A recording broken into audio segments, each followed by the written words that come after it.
नमस्कार, स्वदेश खबर देख रहे हैं आप। मैं हूं आपके साथ प्रशांत पांडे। जीने के लिए सबसे जरूरी से सबसे अहम जो दो चीजें हैं वो हैं साफ हवा और स्वच्छ पानी। गंदे पानी को हम तकनीक की मदद से साफ करके पी तो सकते हैं, लेकिन अगर हवा में प्रदूषण का जहर घुल जाए तो उसे कैसे अलग करेंगे?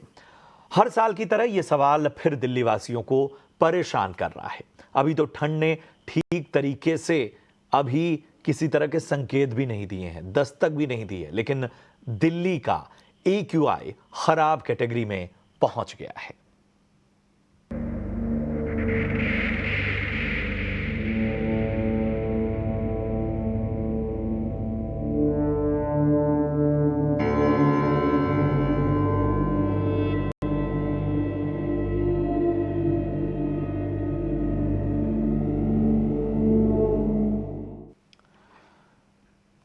जी हां, ठंड की दस्तक से पहले ही दिल्ली के प्रदूषण का स्तर अब अभी से बिगड़ने लगा है। दशहरे के बाद से ही कई इलाकों में AQI खतरनाक कैटेगरी में चला गया है। हम पूरी रिपोर्ट आपको बताएंगे, ग्राउंड पर स्थिति क्या है, लेकिन इन सब के तहत एहतियाती कदम जो उठाए हैं सरकार ने, दिल्ली सरकार ने, वो ये है कि पटाखों को बैन करने समेत प्रदूषण को लेकर कई और अहम फैसले लेने की तैयारी है। क्या तैयारी है, किस तरह के एहतियात बरते जा रहे हैं, हमारे सहयोगी समीर दीक्षित इसके बारे में जानकारी दे रहे हैं। जी समीर, जरा बताएं, अभी तो ठंड ने दस्तक भी नहीं दी है और जाहिर सी बात है पिछले बार से सबक लेते हुए क्या वो एहतियाती कदम हैं जो उठाए जा रहे हैं? दिवाली त्योहार की दस्तक और एयर पॉल्यूशन को कम करने की मंशा से दिल्ली सरकार ने दिल्ली में फायर क्रैकर्स यानी कि पटाखों पर पूर्णतः प्रतिबंध लगा दिया है। ये प्रतिबंध, ये बैन त्वरित प्रभाव से लागू है और 1 जनवरी 2025 तक लागू रहेगा। दिल्ली पॉल्यूशन कंट्रोल कमेटी ने जो आदेश जारी किया है उसके तहत दिल्ली में पटाखों के मैन्युफैक्चरिंग, सेलिंग और स्टोरेज पर पूरी तरीके से रोक, पूरी तरीके से बैन लागू कर दिया है। यहाँ तक कि पटाखों की बिक्री ऑनलाइन प्लेटफॉर्म के जरिए पर भी रोक लगा दी गई है। इस कदम के जरिए दिल्ली सरकार की कोशिश है कि दिवाली त्योहार या फिर यूँ कहें कि जो पूरा विंटर स्पेल है, इसमें जिस तरीके से दिल्ली NCR में प्रदूषण का स्तर बढ़ जाता है, इसको रोका जा सके, इसको कम किया जा सके, और इसी मंशा से पटाखों पर ये बैन लगाया गया है। लेकिन इसके साथ ही साथ आपको बता दें कि सुप्रीम कोर्ट ने भी दिल्ली, पंजाब और पड़ोसी राज्यों पर इस तरीके का टिप्पणी करी है कि एयर पॉल्यूशन को कम करने के लिए सरकारों को और कड़े कदम उठाने होंगे और मौजूदा जो कदम हैं वो नाकाफी साबित हो रहे हैं। लेकिन एक बार फिर से जैसा कि हर साल होता आ रहा है कि त्योहारी समय में, दिवाली त्योहार के पास में दिल्ली सरकार ने एक बार फिर से पटाखों पर पूरी तरीके से बैन लगा दिया है और दिल्ली पुलिस को कहा है कि वो रोजाना एक्शन टेकन रिपोर्ट सबमिट करे और इस बैन पर नज़र बना के रखे। करेंगे समीर आपका इस अहम जानकारी के लिए। तो इस बार पटाखों पर प्रतिबंध और बाकी एहतियात से कितनी लगाम लगेगी ये तो आने वाला वक्त बताएगा, लेकिन इस कदम से एक बात तो साफ हो गई है कि एक बेचैनी जरूर है, खास तौर पे दिल्ली के प्रदूषण को लेकर, क्योंकि हर बार आप कोई और ठीकरा नहीं फोड़ सकते।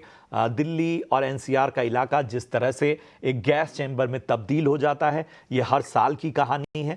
तो इस पर जरा हम चर्चा करते हैं। हमारे साथ पंकज कुमार हैं, जाने माने पर्यावरणविद। पंकज जी, बहुत बहुत स्वागत आपका। और हमारे साथ आज आपकी सेहत को लेकर जो हमारे सवाल होंगे उस पर जवाब देने के लिए डॉक्टर नवनीत सूद मौजूद हैं। धर्मशिला नारायणा हॉस्पिटल के वो कंसल्टेंट पल्मोनोलॉजी विभाग में हैं और क्लिनिकल हेड हैं। बहुत बहुत स्वागत डॉक्टर नवनीत आपका भी। पंकज, सबसे पहले मैं आपके पास आना चाहूँगा। हर साल एक तय कर लिया जाता है कि साहब इस बार किसे जो है वो बनाया जाए इस पूरे दिल्ली NCR के गैस चैम्बर का जिम्मेदार।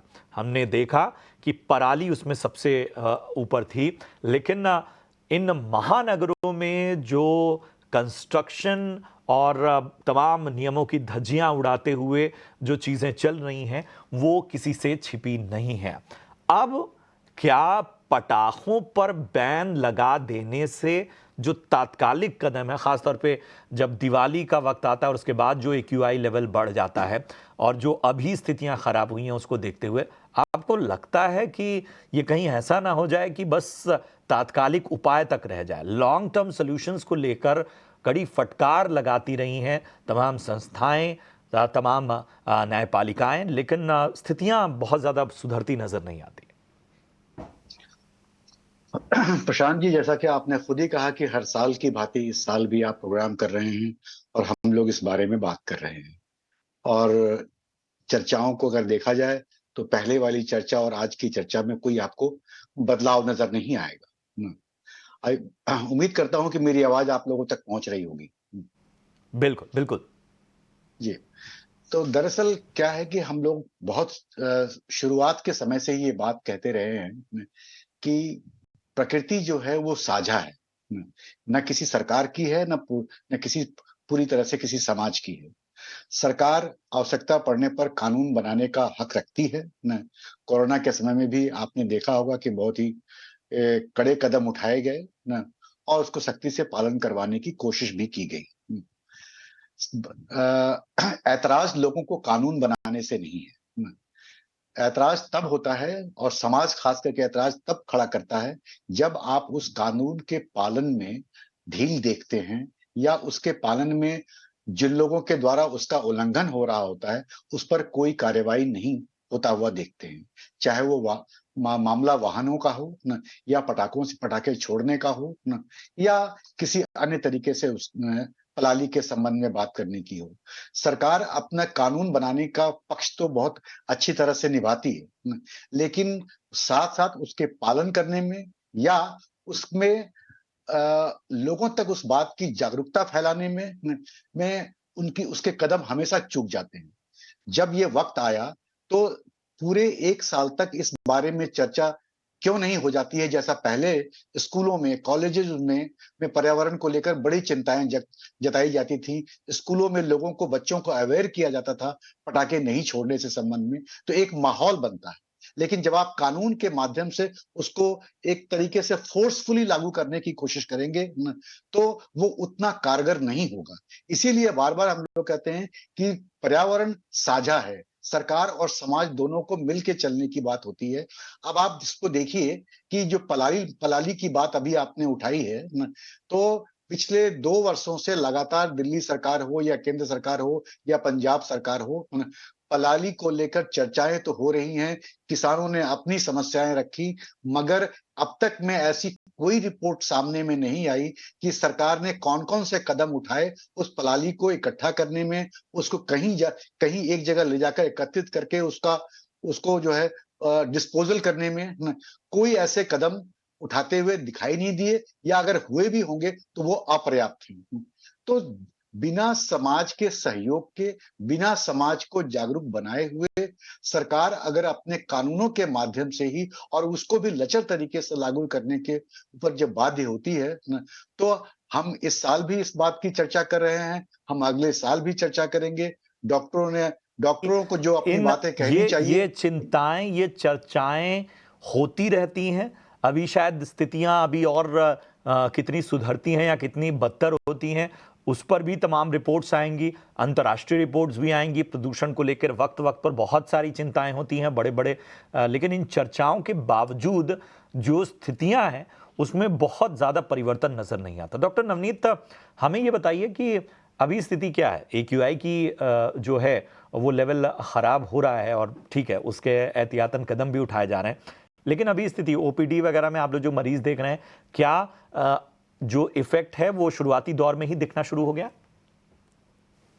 जी बिल्कुल, पूरा इफेक्ट दिख रहा है। इनफैक्ट आज मैं अभी OPD मेरी खत्म हुई है, तो पिछले जो मंडे टू मंडे में भी कंपेयर करूं तो एटलीस्ट 20% का जंप है इस मंडे को ही हमारा, मतलब अगर मैं पिछले हफ्ते से भी कंपेयर करूं तो। और एक हफ्ते में 20% का जंप जो होता है वो काफी सिग्निफिकेंट जंप है। दूसरी बात जो अभी पहले के पैनलिस्ट ने बोला वो बिल्कुल जायज बात है। मैं शायद हम थोड़े 1 साल पहले जहां बैठे थे वहीं पे बैठे हैं अभी भी। बिल्कुल बेसिकली जो मेरे को समझ आता है वो ये है कि सरकार भी जब ही जागती है जब आपको पता है कि अभी प्रॉब्लम आने वाली है। इस साल तो हम लोग बहुत लकी रहे कि बारिशें इतनी देर तक होती रही, तो आपका AQI जो है वो अभी तक आपको सामने दिखने को नहीं आया। बट पोल्यूशन को कंट्रोल करने का कोई तरीका नहीं है। नेचर के अलावा आपके हाथ में कुछ भी नहीं है। आपने कुछ नहीं किया अभी तक। पराली जो भी जलेगी, व्हीकल ट्रैफिक, पटाखे जो हैं वो अभी इनफैक्ट बहुत ज्यादा जले भी नहीं है, मैंने तो नहीं सुने हैं। बट अब वो बैन तो हो जाएगा, बट आप अभी देखेंगे तो अभी से ही जो AQI है वो काफी खराब होने लग गया है। तो आपने पटाखे के मामले में तो प्रीएम्प्टिव स्टेप लिया है, पर बाकी जो मेजर इश्यूज हैं जिसकी वजह से प्रॉब्लम हो रही है उसका अभी तक कुछ खास चेंज आया नहीं। इनफैक्ट हमारे जो एडमिशन रेट्स भी हैं वो काफी सिग्निफिकेंटली बढ़ रहे हैं। जो लास्ट में 3-4 दिन में इनफैक्ट बहुत सिग्निफिकेंट राइज हुआ है, 10 to 20% राइज, जैसे मैंने आपको पहले बताया। ओपीडी में भी राइज हुआ है और एडमिशन भी राइज हुआ है। जो प्री एग्जिस्टिंग लंग डिजीज के पेशेंट्स थे वो प्रॉब्लम में तो आ ही रहे हैं। मतलब अब मेरे को थोड़ा सा सारे पेशेंट्स का जो ट्रीटमेंट है वो भी बढ़ाना पड़ रहा है। बट इससे ज्यादा पोल्यूशन होगा तो वो फिर प्रॉब्लम जो हर साल की रहती है वही मेरे ख्याल से शायद इस पर और भी ज्यादा मैं है। थोड़ा मेरे मैं को पता नहीं कैसा थोड़ा रहेगा। मैं थोड़ा बच्चों के लिहाज से भी आपके पास आऊंगा, और क्योंकि पिछली दफा जब हम चर्चा कर रहे थे तो हमारे साथ एक विशेषज्ञ बैठे थे। उन्होंने बड़ी बड़ी ऐसी बात की जो सीधा भेद गई मुझे। उन्होंने कहा कि हम इतना ऐसे कौन से महानगर बना रहे हैं जहां पर हमारे बच्चों को बहुत मतलब बिना किसी पैंडेमिक की सिचुएशन के मास्क पहन के स्कूल जाना पड़ रहा है। मुझे माता पिताओं को यह कहना पड़ रहा है कि वो अपने बच्चों को पार्क में शाम में ना खेलने दें, जाने दें। ये स्थिति, ये इस तरह की स्थिति है। पंकज, एक चीज मैं समझना चाहता हूं, क्या समस्या है दिल्ली की? मतलब ये मतलब ठीक है, सारे फैक्टर्स वहीं नजर आ रहे हैं, चाहे पराली हो, चाहे हो पराली को लेकर तो सुप्रीम कोर्ट ने यह तक कह दिया है कि पिछले 9 महीने में 3 बैठकें हुई हैं केवल प्रदूषण को लेकर, और उसमें पराली को लेकर चर्चा भी नहीं हुई है। ठीक है, ये फैक्टर हम मान भी लें। सबसे बड़ा चैलेंज क्या हो गया है दिल्ली एनसीआर के लिए? क्या ऐसी स्थिति है कि ये बेहतर हो ही नहीं रहा है? देखिए प्रशांत जी, मजेदार बात यह है कि सरकार के टेबल पर हम लोगों के द्वारा भी, वैज्ञानिकों के द्वारा भी और डॉक्टरों के द्वारा भी तरह तरह के उपाय और सुझाव दिए गए हैं। उनके टेबल पर सब कुछ रखा पड़ा है। लेकिन मुझे आश्चर्य इस बात का होता है न, कि सरकार क्यों अपने इस कारगर कदम उठाने में नाकामयाब हो रही है। आप अगर इसको बहुत अच्छी तरीके से इसका अवलोकन करने की कोशिश करेंगे न, तो देखिए, हम लोगों की जो दिल्ली है उसकी जो भौगोलिक स्थिति है ना, उसका पर्यावरण जो है ना, उसका नेचर जो है वो राजस्थान की तरफ से आने वाली हवाएं और उत्तराखंड के तरफ से या उत्तर की तरफ से आने वाली हवाओं पर निर्भर करता है। तो जब भी कोई ऐसी दिक्कत उत्तर या उत्तर पूर्व के तरफ से आएगी न, तो आपको वहां पर, जैसे पंजाब में जब पलाली जलता है न, या वेस्टर्न यूपी में जो पलाली जलती है, तो उसकी हवा न, क्योंकि हवाओं का जो रुख होता है न, वो या तो समुद्र से उठता है या फिर पहाड़ों से, यानी कि हमारे हिमालय की तरफ से निकलता है। और दिल्ली का भौगोलिक स्थिति जहां पर है न, वो उसके पास दोनों तरह की हवाएं पहुंचती हैं। वाकई ये अहम जो बात आपने मौसम कही होता है। है, अहम बात हाँ, आपने कही ये है जो मौसम है ना, जी। ये इस मौसम में जो है हमारे यहाँ उत्तर या उत्तर पूर्व की हवाएं आती हैं और इस वक्त में जो नमी होती है वो थोड़ी भारी होती है। मैंने बताया ना कि सरकार के पास सभी तरह के बिल्कुल सुझाव दे दिए गए हैं और सब कुछ टेबल पर पड़ा है ना। इन्हें बिल्कुल सिर्फ एक कारगर कदम बिल्कुल। उठाने की और जरूरत होती है। शायद पंकज, ये जो तमाम बातें हैं ना, इनको एक बहुत बहुत बारीकी से एक्शन प्लान बनाना होगा। ये केवल जब मर्ज बढ़े तब दवा कर देना, ये इलाज नहीं होगा। मेरे पास समय कम है। जी जी पंकज, कुछ कह रहे थे आप? एक खबर ये देना चाहता हूं ना, कि भला सोचिए इस बात का कि हमारे देश में अभी तक समाज के तरफ से या पब्लिक के तरफ से कोई ऐसी केस फाइल नहीं हो रही है जो सरकारों पर इस बात का दरमोदार डाले कि हमारे बच्चों की बीमारी के लिए वहां की सरकार जिम्मेवार है। आप बहुत ये बड़ी सोच बात, लीजिए कि सही बात। जिस दिन ये रास्ता खुल जाएगा ना, जिस दिन लोगों के अंदर में इस तरह की जागरूकता आ जाएगी, और जब वो अपने छोटे छोटे बच्चों में गोदी के बच्चों को खांसते हुए या उनके अंदर में निमोनिया और तमाम चीजों को डेवलप करते हुए देखते हैं, तो आप ये जान लीजिए कि ये आक्रोश जिस तरीके से बिल्कुल। हम पर्यावरण की स्थिति में खो रहे हैं, वैसे ही इस जिस पे दिन ये आक्रोश वाकई ये बढ़ेगा, बहुत उस गंभीर है और सरकार शायद उस तरह से काम हो ही नहीं रहा है। साल दर साल वही स्थिति बनी रहती है। बस तुरंत तात्कालिक उपाय किए जाते हैं और सोचा जाता है कि सब ठीक हो जाएगा। मेरे पास समय कम है, इस वजह से मैं डॉक्टर नवनीत, मैं आपके पास नहीं आ पाऊंगा, मुझे ब्रेक लेना पड़ेगा। लेकिन बड़ी अच्छी चर्चा रही और उम्मीद यही करते हैं कि कम से कम कुछ तो असर हो, कुछ तो स्थितियां बेहतर हों और इस तरह की जो स्थितियां हैं साल दर साल, उसमें सुधार आए, कुछ बड़ा एक्शन हो, केवल बातें कागजों पर न रहें। बहरहाल यहाँ वक्त है एक ब्रेक का, जल्द हाजिर होते हैं।